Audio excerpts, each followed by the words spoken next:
दोस्तों, एक महिला डाकू ने पुलिस वालों के हाथों की 10 उंगलियां काट दी। उन पुलिस वालों की बीवियों के कान चीर दिए और उसी प्यार के कारण एक डाकू बिहार में पहुंच गए, जिस वजह से वो डकैत बन गए। दोस्तों नमस्कार दोस्तों, मेरा नाम है प्रिंस और आज मैं एक ऐसी ही मज़ेदार और इंटरेस्टिंग वीडियो लेकर आया हूँ पुतली बाई के बारे में, डाकू पुतली बाई के बारे में।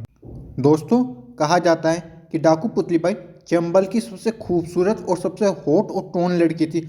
मतलब उसकी खूबसूरती के आगे बॉलीवुड की हीरोइनें भी पानी भरती थी, इतनी ज़्यादा सुंदर लड़की थी वो। अगर आप मेरे चैनल पर नए हैं तो चैनल को सब्सक्राइब करें, वीडियो को लाइक एंड शेयर करें और हाँ, वीडियो को भी अंत तक जरूर देखें पुतली बाई की कहानी के लिए। पुतली बाई का जन्म साल 1926 में एमपी के मुरैना जिले के बरबई गांव में एक गरीब मुस्लिम परिवार में जन्म हुआ था। पुतली बाई के पिता नन्हे और माँ असगरी नाच गाकर अपना घर चलाते थे। अब लड़की धीरे धीरे बड़ी होती रही। घर के माहौल की वजह से वो भी नाचने और गाने लगी और पैसों की तंगी की वजह से घर वालों ने गांव में ही महफिल लगाना शुरू कर दिया। और लड़की का भाई अब अलादीन तबला बजाता और बहन नाचती गाती। कहते हैं दोस्तों, वो लड़की इतनी खूबसूरत थी कि उसको देखने के लिए गांव के लोग खींचे चले आते थे। और एक दिन उस लड़की का डांस देखने कुख्यात डाकू सुल्ताना आता और फिर कुछ ऐसा होता कि वो लड़की चंबल के इतिहास की पहली महिला और सबसे खूंखार डाकू बन गई। आज मैं आपको उस महिला डकैत की कहानी सुना रहा हूँ। उस महिला डकैत गौहर बानो उर्फ पुतली बाई की, जिसने पुलिस वालों से बदला लेने के लिए उनकी उंगलियां काट दी थी और उनकी बीवियों के कान चीर दिए थे। इतनी ज़्यादा दुर्राट डाकू थी पुतली बाई। दोस्तों, जब पुतली बाई नाचती गाती तो महफिल की वजह से सारा गांव भर जाता था, जिस वजह से पुतली बाई को आगरा शिफ्ट होना पड़ा। और पुतली बाई के बचपन का नाम गौर बानो था। 21 साल की गौर बानो गांव में ही अपनी महफिल सजाती थी। नाचते वक्त उसके पैर बिजली की तरह थिरकते थे और जब गाती थी तो लोग मदहोश हो जाते थे। देखने में इतनी सुंदर थी कि दूर दूर के गांवों तक उसकी सुंदरता की चर्चाएं होने लगी थी। कहते हैं, जब नाचती थी तो पुतली की तरह दिखती थी, इसलिए लोग उसे पुतली बाई कहकर बुलाने लगे थे। उसकी महफिल में हजारों लोगों की भीड़ उमड़ने लगी थी। धीरे धीरे उसकी महफिल के चर्चे आगरा, लखनऊ और कानपुर तक होने लगे थे। अब बड़े बड़े शहरों के लोग गौहर की महफिल देखने बरबई गांव पहुंचने लगे थे और गांव में पुतली की चहतों की इतनी भीड़ होने लगी थी कि संभाली नहीं जा रही थी, इसलिए पुतली को आगरा शिफ्ट होना पड़ा था। जब पुतली बाई दोस्तों आगरा शिफ्ट हो गई तो उसके 100 से भी ज़्यादा दुश्मन बन गए थे, जिसमें पुलिस वाले भी शामिल थे। अब पुतली बाई की महफिल आगरा में जमने लगी। पूरे यूपी के लोगों पर गौर का नशा चढ़ता जा रहा था। उसकी महफिल का हिस्सा बनने के लिए बड़े बड़े लोग लाइन लगाकर खड़े होने लगे थे और अब पुतली बाई बड़े बड़े घरों की महफिल की शान बनने लगी थी। और उस सब कम उम्र में पुतली ने वो सब हासिल कर लिया था जिसके लोग सिर्फ सपने ही देखा करते हैं। और लेकिन इसी बीच उसके दुश्मनों की भी तादाद बढ़ने लगी और इन दुश्मनों में पुलिस वाले भी शामिल थे। दरअसल रसूखदारों के साथ पुलिस वाले भी गौहर के दीवाने हो चुके थे।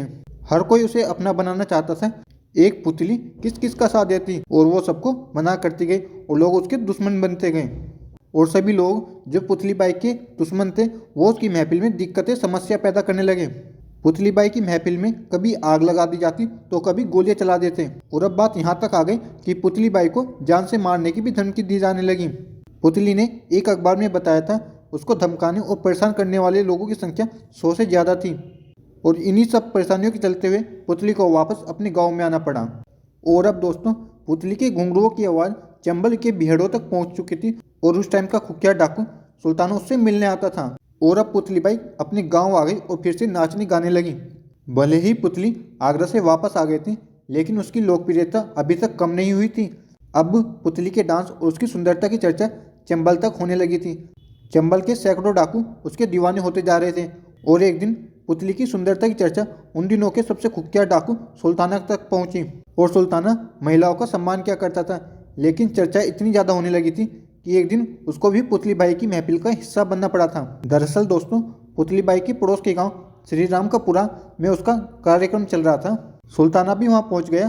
पुतली का डांस देखकर उसका दिल पुतली के लिए जोर जोर से धड़कने लगा और पुतली की एक एक अदा उसके दिल में उतर गई थी। और अब सुल्ताना ने उसका पूरा डांस देखा और 500 रुपये का इनाम भी दिया। दोस्तों, 1926 में 500 रुपये की कीमत बहुत ही ज़्यादा थी। और अब सुल्ताना डाकू वापस बिहड़ में तो आ गया, लेकिन उसका दिल पुतली पर ही अटका रह गया। और अब सुल्ताना डाकू पुतली का दीवाना हो चुका था। एक दिन सुल्ताना को पता चलता है कि पुतली धौलपुर गांव की एक शादी में महफिल जमाने आई है। रात को 2 बजे फायरिंग करते हुए सुल्ताना वहां पहुंच जाता है। महफिल में सन्नाटा पसर जाता है। सुल्ताना पुतली की तरफ बढ़ता है।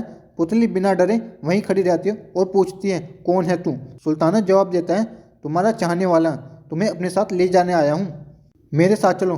पुतली मना कर देती है तो सुल्ताना तबले पर बैठे उसके भाई के सीने पर बंदूक तान देता है। भाई की जान बचाने के लिए पुतली उसके साथ बिहार चली जाती है। और अब पुतली प्रेग्नेंट हो चुकी थी, जिस वजह से सुल्ताना ने उसको वापस भेज दिया। बिहार ले जाने के बाद सुल्ताना ने पुतली की निगरानी में 20 डाकू लगा दिए। पुतली चाहकर भी वहाँ से भाग नहीं पा रही थी। समय बीतता गया।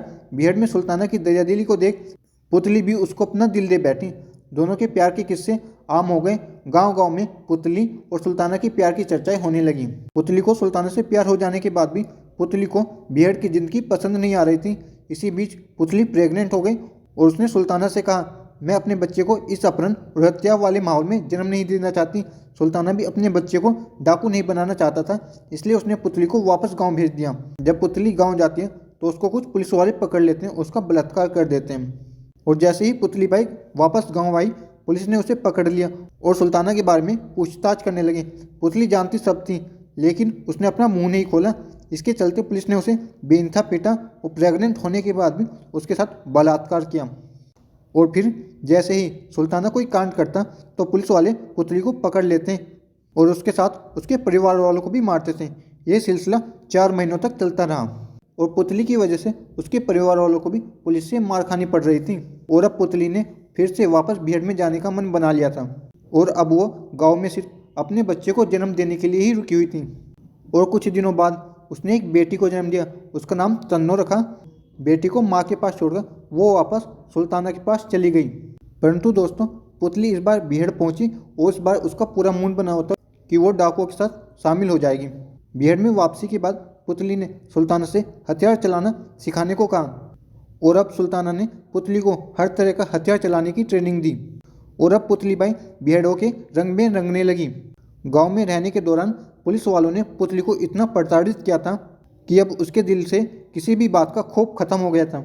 और अब पुतली बाई गैंग के साथ मिलकर लूट, अपहरण और हत्याओं जैसी वारदातों को अंजाम देना शुरू कर देती है और सुल्ताना उसे लूटी हुई रकम का बंटवारा करने की जिम्मेदारी सौंप देता है। और इसी बीच एक दिन धौलपुर के रजाई गांव में सुल्ताना गैंग की पुलिस से मुठभेड़ हो जाती है। दोनों तरफ से खूब गोलीबारी होती है। सारी गैंग बचकर भाग जाती है, लेकिन पुतली पुलिस की पकड़ में आ जाती है। और अब पुतली को कुछ दिन तारागंज की जेल में रखा जाता है और फिर उसे धौलपुर शिफ्ट कर दिया जाता है। और यहाँ भी पुलिस उसका बलात्कार करती है और कुछ दिनों बाद जमानत मिलते ही पुतली फिर से बिहार में पहुँच जाती है। दोस्तों, इस वीडियो में पुतली बाई के बारे में इतना ही। मैं आपसे जल्दी मिलूंगा पुतली बाई के सेकंड पार्ट में, क्योंकि पुतली बाई की कहानी दिल को छू जाने वाली है और एक दर्द भरी कहानी है और खूब लंबी भी है, जिसको मैं एक ही वीडियो में एक ही पार्ट में ख़त्म नहीं कर सकता। अगर आपको ये वीडियो पसंद आया है तो वीडियो को लाइक करें, चैनल को सब्सक्राइब करें और हाँ, वेट जरूर करें पार्ट 2 का।